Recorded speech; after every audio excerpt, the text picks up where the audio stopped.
साहित्यानुरागी सुधी श्रोताबंधु मान मोर नमस्कार।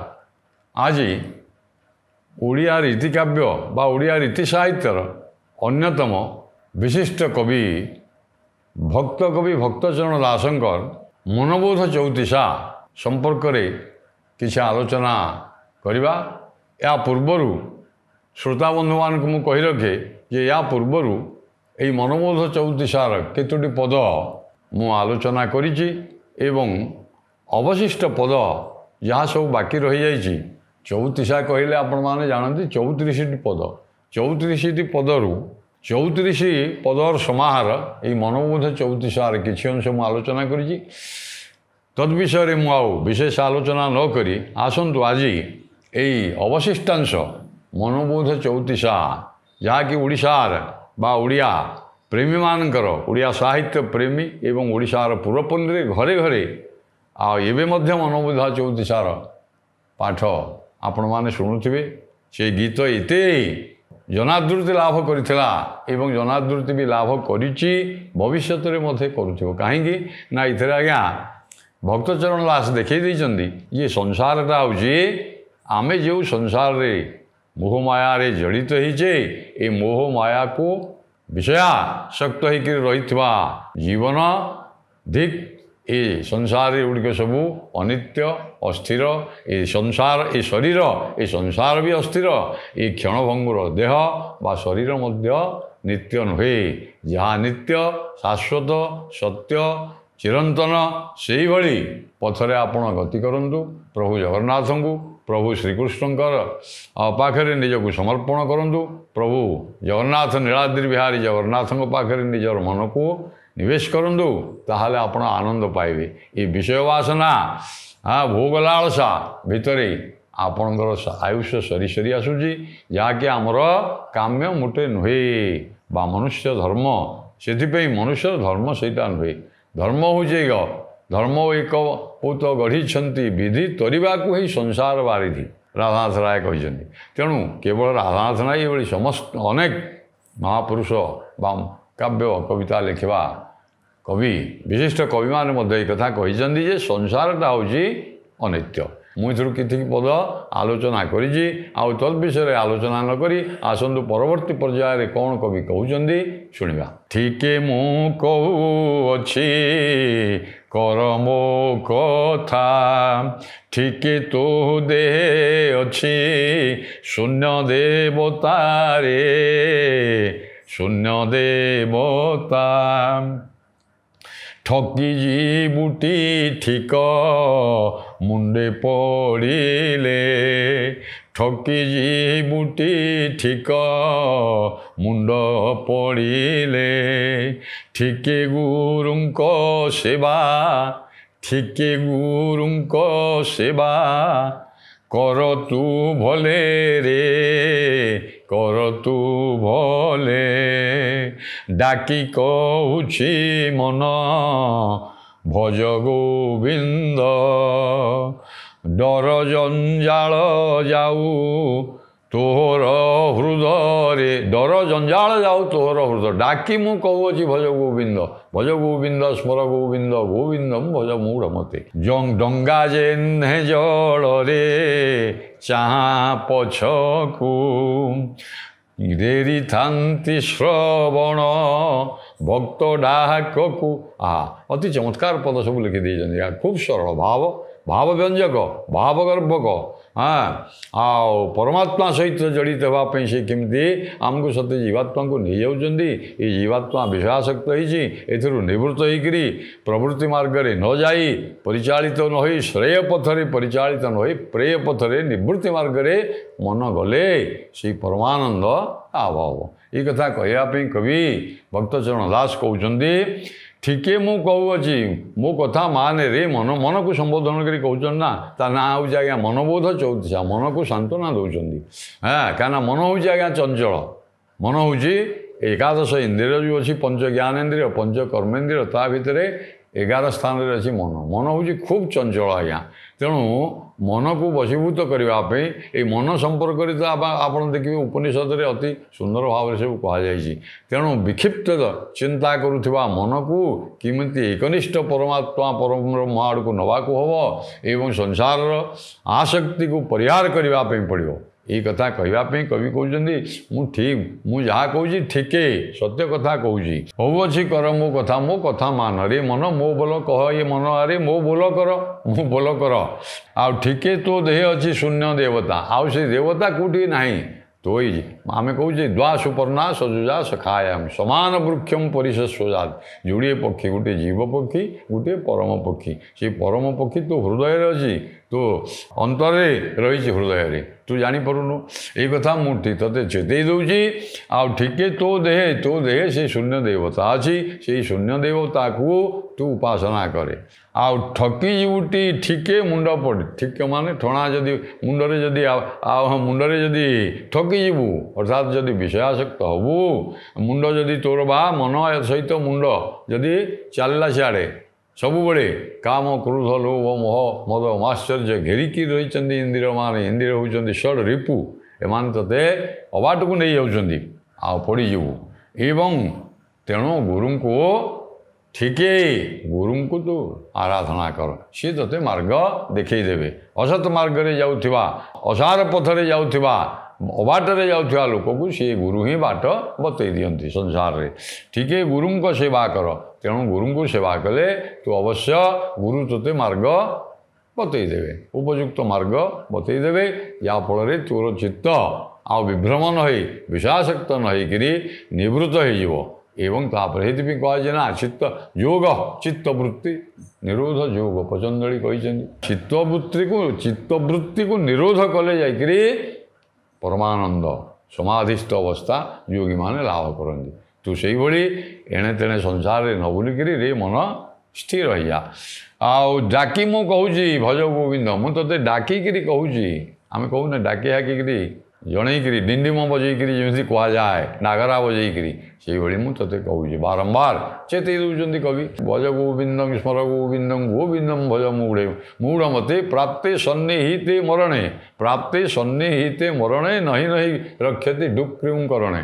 कौन से जड़े व्याकरण को उपलक्ष्य करी अरे आसन्न मृत्युरे कहीं ते रक्षा करवानी केवल हरिनाम बा गोविंद नाम ही ते रक्षा कर से क्या सांगे जीव आउाक कहीं नुह एगुड़ा सांसारिक पदार्थ तुच्छ अस्थिर अनित्य। तेणु डर जंजाल जाऊ तोर हृदय तोर मनर भय जाऊ एवं जंजालग्रस्त मन तोर परिष्कार हो जाऊ। एवं डंगा जेन्हे जल चाह तते साहाय्य करने डंगा जमी अथल समुद्र में बुड़ी जाऊा लोक को डंगाटे पछक चाहिला बेलू आश्रय तार एकमात्र डंगा समुद्र में से भाई भगवान तो पछरे अच्छा तोर भगवान तो पछे पछे छाई भली रही तते मार्गदर्शन बा उपयुक्त मार्ग को आणवे तू तांकु जानीपारुनु तो हृदय से देवता अच्छा।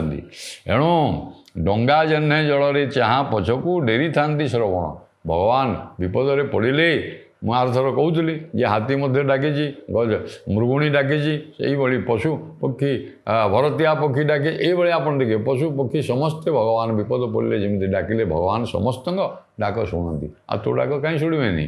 तेणु डेरी था श्रवण सी जोटी था जो रूप से था किंतु भगवान भक्तर डाक को सब कान दे शुणु था।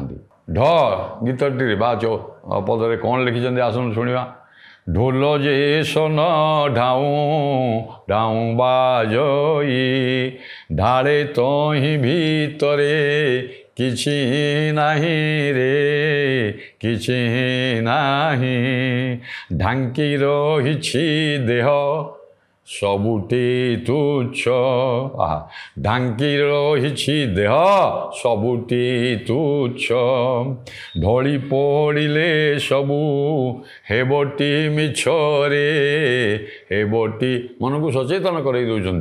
अरे ढोल जे सने ए संसारटा हूँ गोटे पंपा ढोलटा आपन देखिए ढोल अति सुंदर बाजा शुभुची मात्र ता भितरटा देखिए किसी ना चमड़ाटा दीपटू खोलदे लगे ता भितरटा गोटे काठरे तैयारी कि आजिकल स्टील रे बुझी तैयारी हो भितर किसी ना ढोलटा ଅଥଚ ଭଲ ଶବ୍ଦ କରୁଛି ଢୋଲ ଯେସନେ ଡାଉଁ ଡାଉଁ ବାଜୁଛି ଦେଖିଲା ବେଳକୁ ବାହାରେ ସୁନ୍ଦର ଶବ୍ଦ ଆସୁଛି କି ବାହାରଟା ତୋତେ ଆକର୍ଷଣୀୟ ଦେଖାଅ ଭିତରଟା ହେଉଛି ଫମ୍ପା। ସେଇଭଳି ଢୋଲର ଯେମିତି ଭିତରଟି ଫମ୍ପା ଆଉ ସେ ତାରି ଭିତରେ ଯେମିତି କିଛି ନାହିଁ ଏ ସଂସାର ଗୋଟିଏ ହେଉଛି ଢୋଲ ୟା ଭିତରେ କିଛି ବି ନାହିଁ। ଆମେ ଭାବୁଛେ ସଂସାରଟା ଚକଚକ ଦେଖାଯାଉଛି ଢୋଲ ବାଜାଟା ଅତି ଚମତ୍କାର ଶୁଭେ। ଆଚ୍ଛା ଢାଙ୍କି ରହିଛି ଦେହ ସବୁଠି ଏ ଦେହକୁ ଢାଙ୍କି ରଖିଛି ଚର୍ମ ବିଢ଼ିଛି ସିନା 84 କହିଛନ୍ତି ମାଗୁରୁ ଚ ଗୀତରେ କହିଛି। ତେଣୁ ଢାଙ୍କି ରହିଛି ଦେହ ସବୁଠି ତୁଚ୍ଛ ଢଳି ପଡ଼ିଲେ ସବୁ ଏ ଢଳି ପଡ଼ି ତୁ ଯେତେବେଳେ ଢଳି ପଡ଼ିବୁ ଏ ସବୁ ମିଛ। ଯାହା କିଛି ଅର୍ଜନ କରିଛୁ ଏ ଧନ ପଦାର୍ଥ ଇଏ ସଂସାରରେ ଘର ଦ୍ୱାର ଇଏ ସିଏ ସବୁ କରିଛୁ ବ୍ୟାଙ୍କ ବାଲାନ୍ସ ଗାଡ଼ି ଘୋଡ଼ା ଯାହା ବି ରଖିଛୁ ଇଏ ସବୁ ମିଛ ବୋଲି ଜାଣ କେହି ନେବେନି। ତେଣୁ ଯେତେବେଳେ ଢଳି ପଡ଼ିବୁ ଯେତେବେଳେ ପ୍ରାଣବାୟୁ ଚାଲିଯିବ ଏଗୁଡ଼ା ସବୁ ତୋ ସାଙ୍ଗରେ କିଛି ବି ଯିବେନି। ତେଣୁ ତା ପୂର୍ବରୁ ଭଜ ଗୋବିନ୍ଦଂ ସ୍ମର ଗୋବିନ୍ଦଂ ଭଜ ମୂଢ଼ମତେ ବୋଲି ସେ କହିଦେଇଛନ୍ତି। ଏଣେ ତୁ ନେଇଥିଲେ ପାଇବୁ ଏଣେ ତୁ ଦେଇଥିଲେ ତେଣେ ପାଇବୁ ଅଣ ଆୟତ୍ତ ବେଳେ କି ଘେନି ଯିବୁ।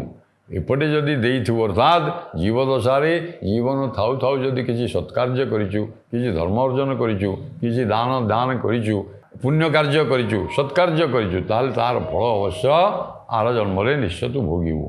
ଏଣେ ତୁ ଦେଇଥିଲେ ତେଣେ ପାଇବୁ ଅଣ ଆୟତ୍ତ ବେଳେ କି ଘେନି ଯିବୁ।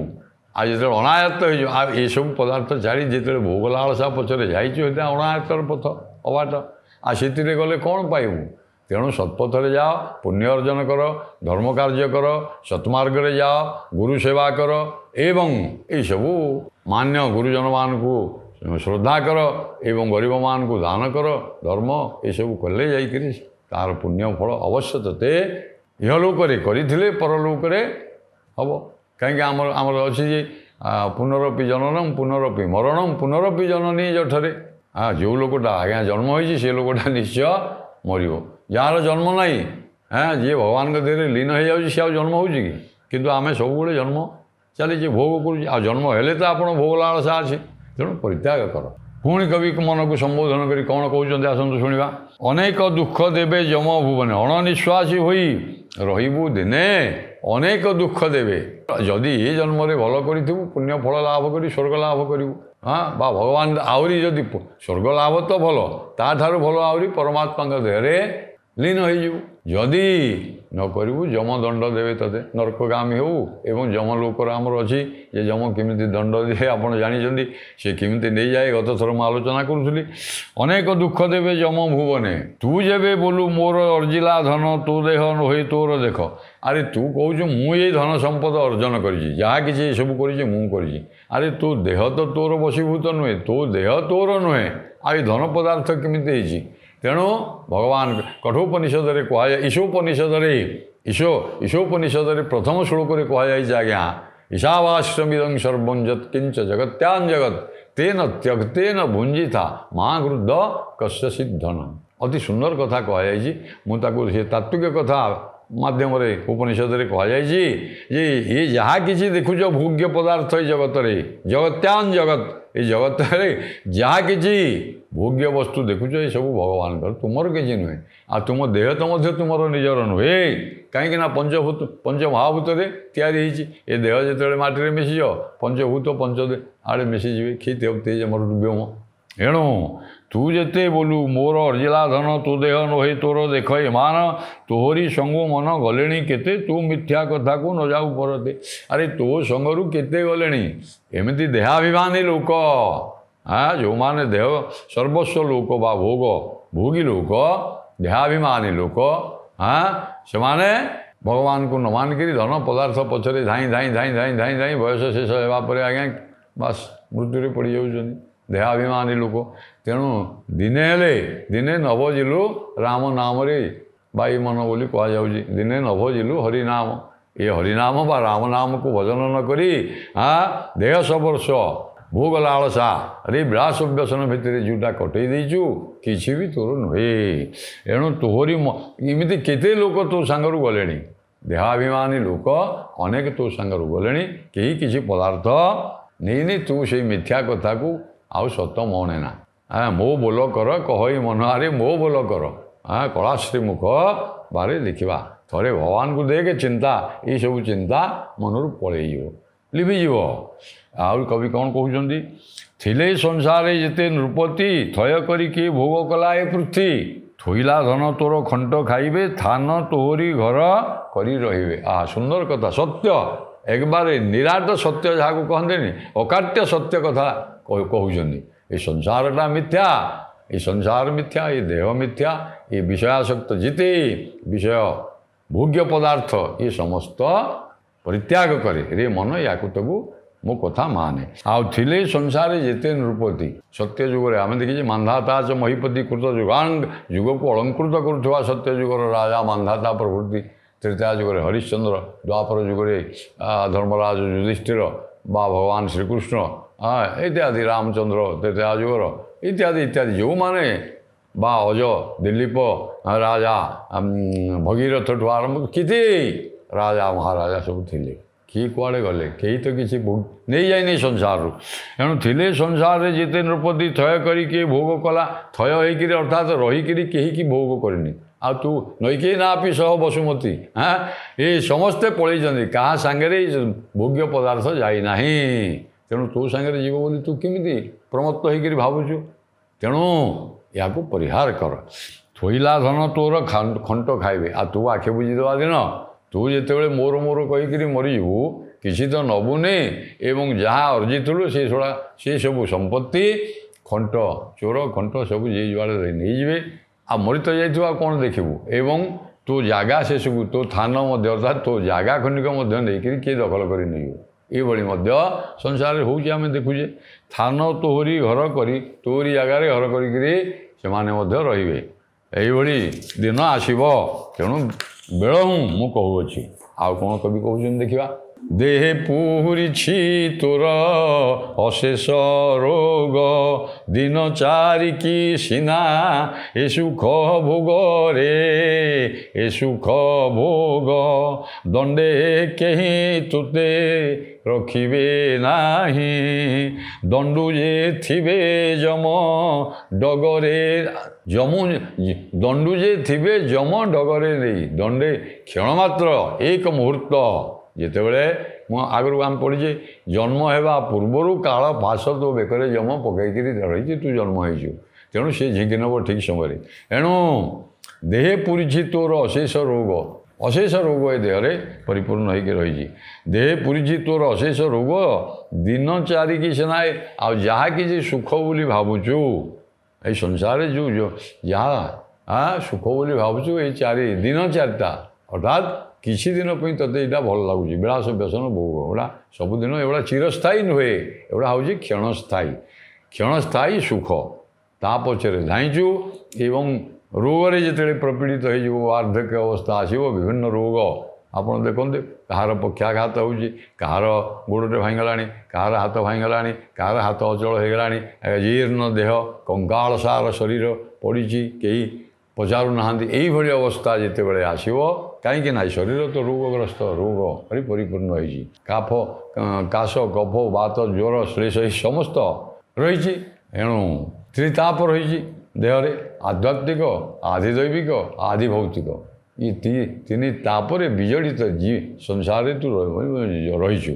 ତେଣୁ ରେ ମନ, ଦଣ୍ଡେ କେହି ତୋତେ, ଏଇଭଳି ଶରୀରକୁ କେହି ଦଣ୍ଡେ ରଖିବେନି, ଯମମାନେ ତୋତେ ନେଇକରି ନରକ ଯନ୍ତ୍ରଣା ଦେବେ, ଯେହେତୁ କିଛି ପୁଣ୍ୟ କରିନୁ। ପୁଣି କବି କହୁଛନ୍ତି, ଧର୍ମ ଅଧର୍ମ କଥା ନ ଜାଣୁ ତୁହି, ଦଣ୍ଡି ହେଉଛୁ ଧନ ଅର୍ଜିବା ପାଇଁ ରେ, ଅର୍ଜିବା ପାଇଁ।